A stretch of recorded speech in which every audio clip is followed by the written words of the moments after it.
मुख्यमंत्री देवेंद्र फडणवीस आणि उपमुख्यमंत्री एकनाथ शिंदे आज दिल्ली दौऱ्यावर। महाराष्ट्रातील औरंगजेबाची कबर हटवण्याच्या मागणीबाबत भाजपच्या केंद्रीय नेतृत्वाशी चर्चा होण्याची शक्यता।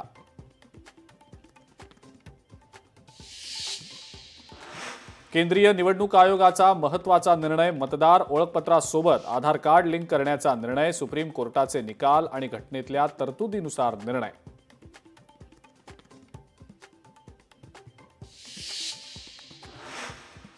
संतोष देशमुख हत्या प्रकरणी आजची सुनावणी संपली। कोर्टाने निकाल ठेवला राखून खटला केज कोर्टाऐवजी बीड कोर्टात चालवण्यावर सुनावणी।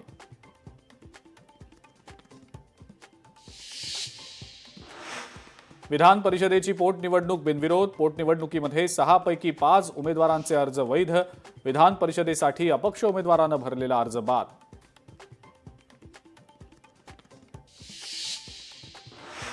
माणिकराव कोकाटेंना तुर्तास दिलासा। शिक्षेवरील स्थगिती रद्द करायला हायकोर्टाचा नकार। प्रकरणाची सुनावणी 21 एप्रिलपर्यंत तहकूब।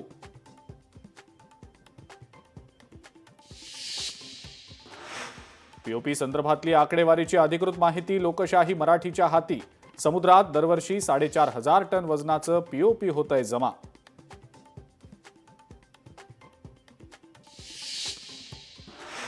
पुण्यातल्या बालेवाडीत टोळक्याची बाणेर पोलिसांनी काढली धिंड। वाहनांच्या तोडफोड प्रकरणी आरोपींना घेतलं होतं ताब्यात।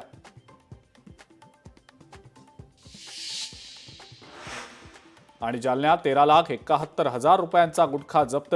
अवैध गुटखा घेऊन जाणाऱ्या टेम्पोवर कारवाई।